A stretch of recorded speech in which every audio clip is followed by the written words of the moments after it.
RDC. Un avion des RDF de Kagame détruit par l'armée à Walikale.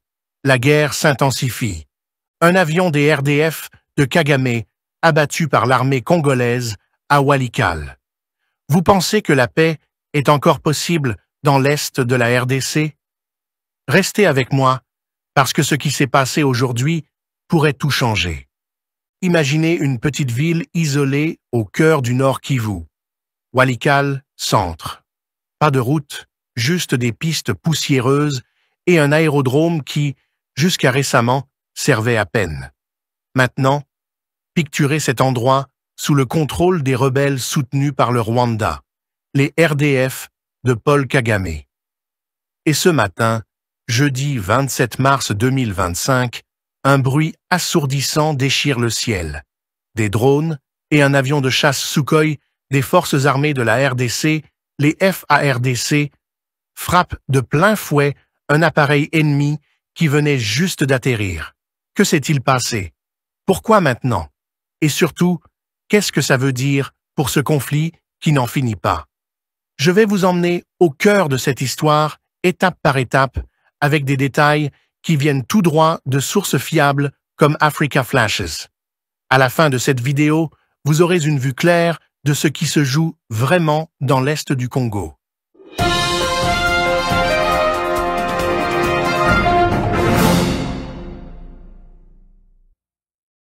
Commençons par les faits bruts.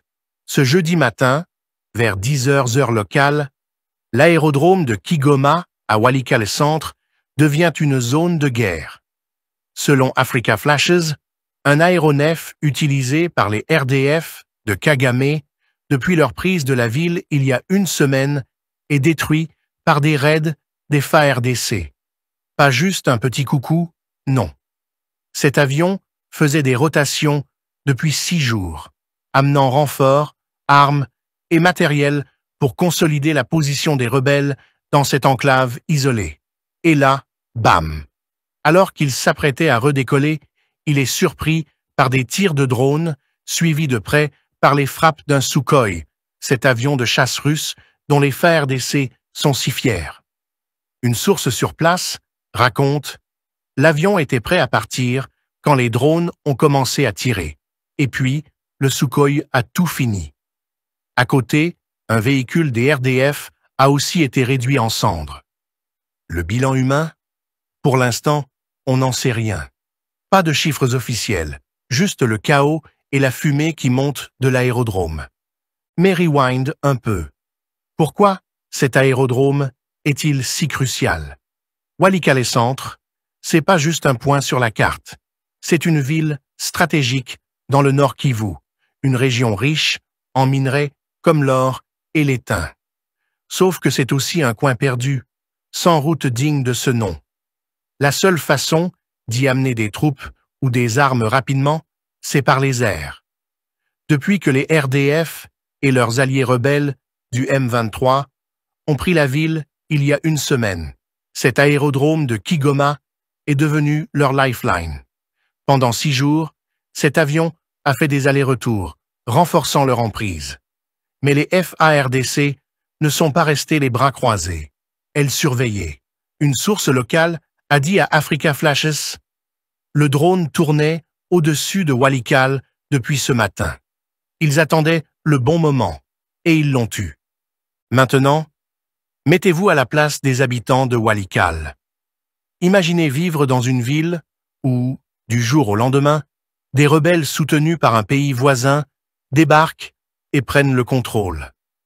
Vous entendez des avions atterrir, des camions rouler, des armes cliqueter. Et puis, ce matin, le ciel explose. Les FARDC frappent fort, et l'aérodrome, qui était devenu le symbole de l'occupation, est en feu. Pour eux, c'est peut-être un signe d'espoir, une preuve que l'armée congolaise n'a pas abandonné. Mais c'est aussi la peur, parce que quand les bombes tombent, personne ne sait vraiment qui va payer le prix. Ce qui rend cette frappe encore plus intéressante, c'est le timing.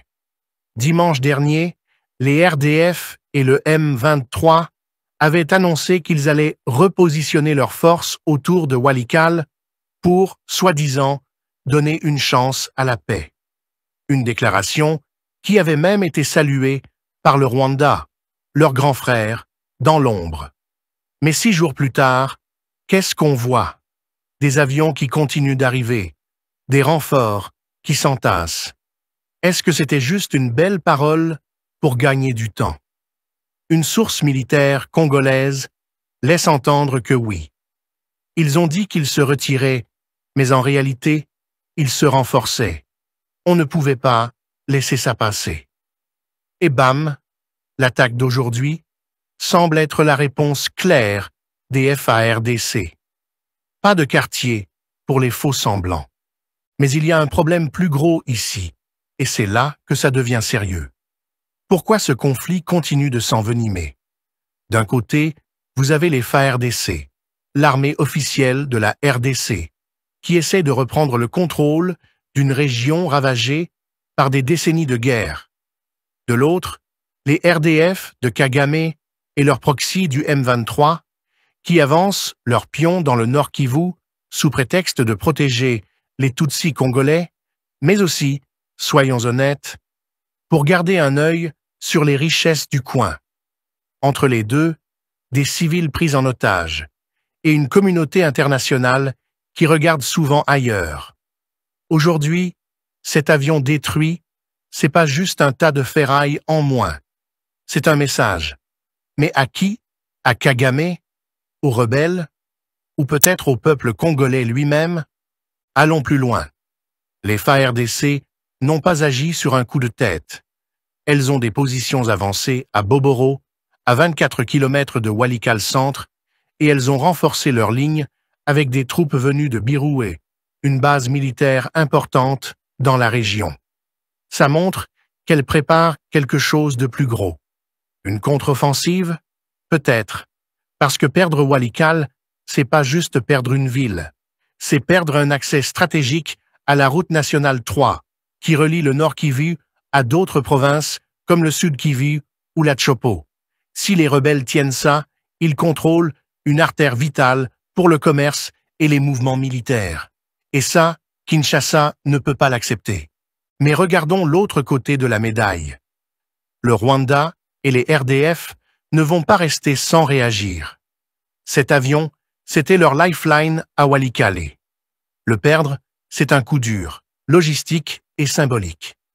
Paul Kagame a toujours joué la carte de la sécurité régionale pour justifier son implication en RDC. Il dira probablement que cette frappe est une provocation, une menace pour la stabilité. Et il pourrait riposter. Comment? En envoyant plus de troupes? En intensifiant le soutien au M23? Ou peut-être en jouant la carte diplomatique pour faire pression sur la RDC via des alliés internationaux?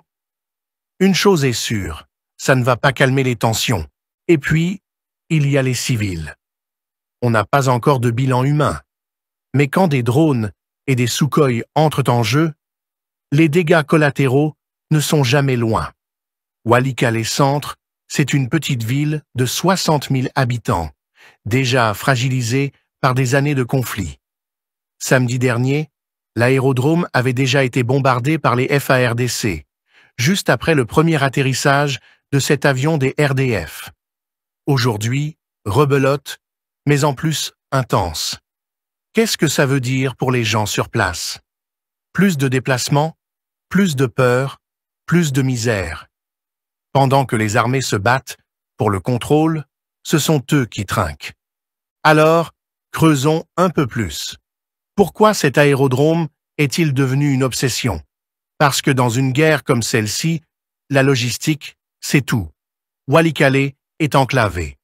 Pas de route, pas de camions qui roulent facilement. Tout passe par les airs. Depuis que les RDF et le M23 ont pris la ville, ils ont transformé Kigoma en hub.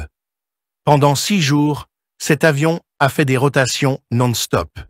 Des hommes, des armes, des vivres. Une source locale raconte, on voyait l'avion arriver tous les jours. On savait qu'il préparait quelque chose de gros. Et les FARDC l'ont vu aussi. En frappant aujourd'hui, elles ont coupé cette lifeline. Mais à quel prix? Et si on prenait du recul? Ce conflit, c'est pas juste une histoire d'avions et de bombes. C'est une guerre par procuration qui dure depuis des décennies. Le Rwanda accuse la RDC de soutenir les FDLR, ces rebelles Hutus qui menacent Kigali.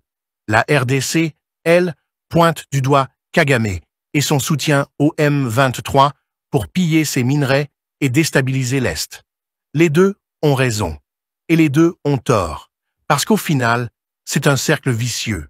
Chaque frappe, chaque avance, chaque discours enflammé ne fait qu'alimenter la machine.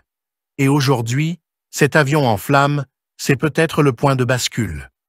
On arrive au moment clé de cette histoire. Ce jeudi 27 mars 2025, vers 10 heures, l'aérodrome de Kigoma devient le théâtre d'une scène digne d'un film de guerre. L'avion des RDF est là, sur la piste, prêt à décoller. Les moteurs ronronnent, les rebelles chargent peut-être une dernière caisse. Et puis, le ciel s'ouvre. Un drone surgit, lâche ses tirs. Une explosion. Les gens courent, hurlent. Et juste après, le rugissement du Sukhoi. Une deuxième frappe, précise, dévastatrice. L'avion est en feu, un véhicule à côté aussi. Une source sur place lâche. On n'a jamais vu un truc pareil ici. C'est pas juste une victoire tactique pour les FARDC, c'est une déclaration.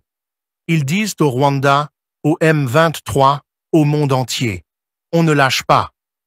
Mais est-ce que ça va vraiment changer la donne? Réfléchissons. Les FARDC ont marqué un point aujourd'hui. Couper les renforts des RDF, c'est énorme dans une guerre où chaque homme, chaque balle compte. Mais le M23 et le Rwanda ne vont pas plier bagages si facilement. Ils contrôlent encore Walikale Centre et ils ont des ressources. Pendant ce temps, les FARDC renforcent Boboro, à 24 km de là. Est-ce qu'on s'achemine vers une bataille encore plus grande? Une contre-offensive pour reprendre la ville? Ou est-ce que cette frappe n'est qu'un coup d'éclat dans une guerre sans fin? Et puis, il y a la paix. Dimanche, les RDF avaient promis de se repositionner pour laisser une chance au dialogue. Le Rwanda avait applaudi. Mais 6 jours de rotation d'avions plus tard, cette promesse sonne creux. Les FARDC ont répondu avec des bombes. Est-ce qu'on peut encore croire à une solution négociée? Ou est-ce qu'on est condamné à regarder l'Est de la RDC s'enfoncer encore plus dans le chaos? C'est la question qui reste en suspens. Et franchement, elle me hante. En résumé, ce qui s'est passé aujourd'hui à Walikale, c'est plus qu'une frappe militaire. C'est un tournant, un signal que les FARDC veulent reprendre l'initiative. Elles ont détruit un avion clé des RDF de Kagame, coupé une lifeline stratégique et montré qu'elles sont prêtes à se battre. Mais le Rwanda ne va pas rester les bras croisés, et les civils, eux, continuent de vivre dans l'ombre de la guerre. Au final, ce n'est pas juste une histoire de pouvoir ou de territoire. C'est une tragédie humaine qui se joue sous nos yeux, et personne ne sait encore comment elle va finir. Si cette histoire vous a secoué, attendez de voir ce qui se passe derrière les rideaux de la diplomatie dans ce conflit. Cliquez sur la vidéo.